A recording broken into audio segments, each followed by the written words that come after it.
Hi guys, my name is Eileen and I make videos on trending news topics in the United States.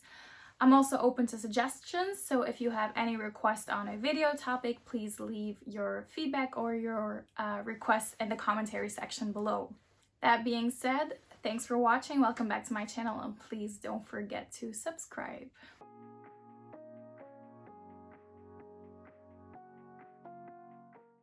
I just want to start this video by wishing you all a very happy new year. I wish you all loads of happiness, love, and especially in times of a pandemic, good health. Let's just say it's been one hell of a year. So in 2020, we've lived through a pandemic.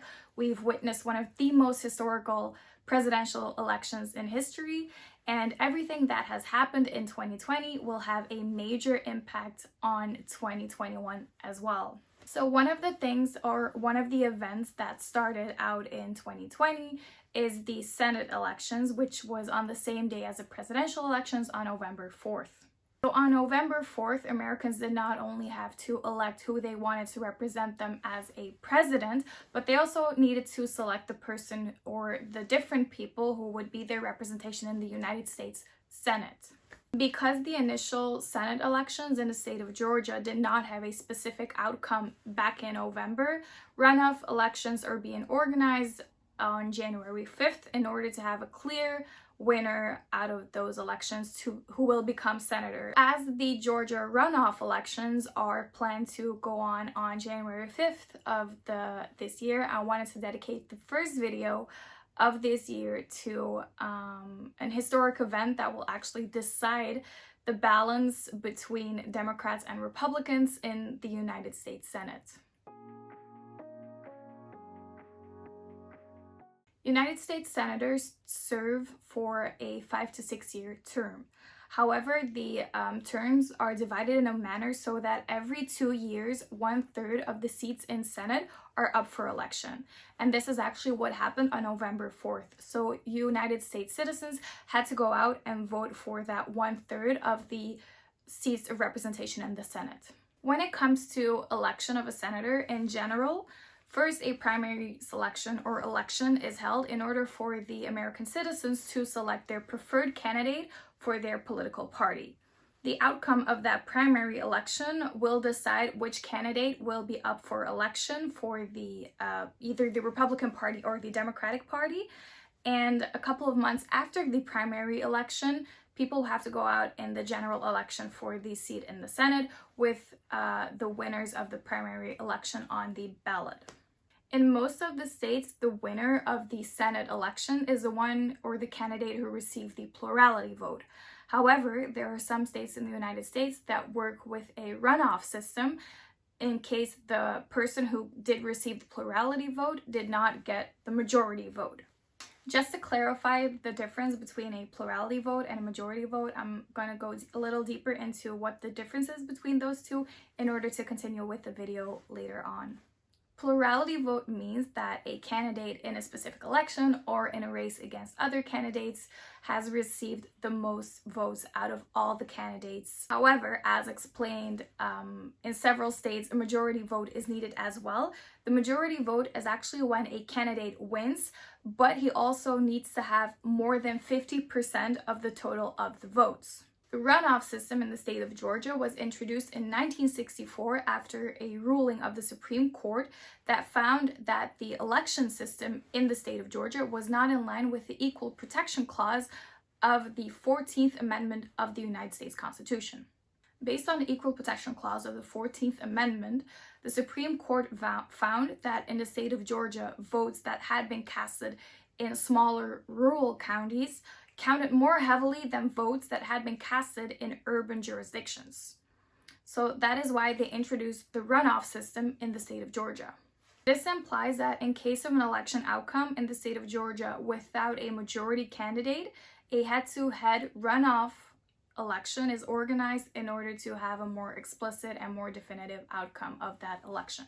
In this runoff election, the voters can vote for the two candidates that had come out of the previous election with the most votes. As in the runoff system, there are only two candidates. This actually guarantees that one of the two candidates will come out of that new election with a majority vote. So now we will go back to the state of Georgia and we will apply the runoff system onto what is actually happening today and what has happened on November 4th. So on November 4th, voters had to go out and elect the two senators that represent the state of Georgia. So one regular election was held and one special election was held as one of the previous senators had retired.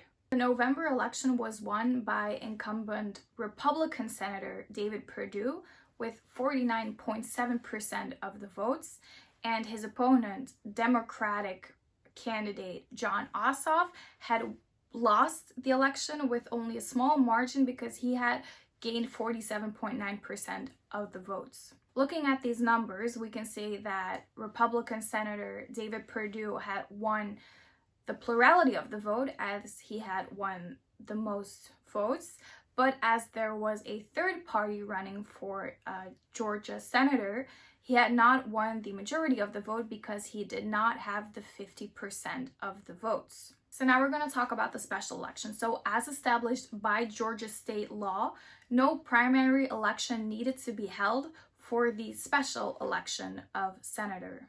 This means that all the candidates that want to run for Georgia senator are all put on the same ballot. And on November 4th, for the special election of Georgia senator, Americans were able to choose between 20 different candidates. The special election was won by Democrat candidate Raphael Warnock with 32.9% of the votes.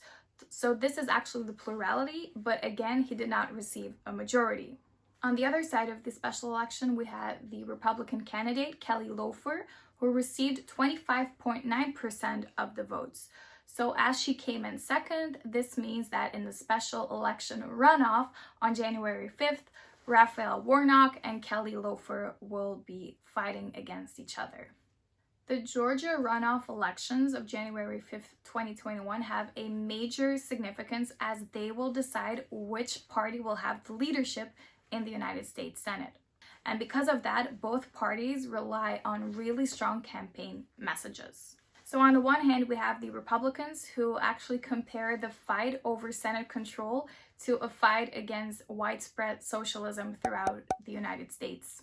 And then on the other hand, we have the Democrats who actually say that President-elect Joe Biden will need to have Democratic majority in the Senate in order to support him with healthcare plan and the pandemic recovery of the country. At this very moment, the Republicans have secured 50 seats in the United States Senate, whereas the Democrats only have 48 seats. But important to keep in mind is that the two seats that are up for election for the state of Georgia are still left to be decided.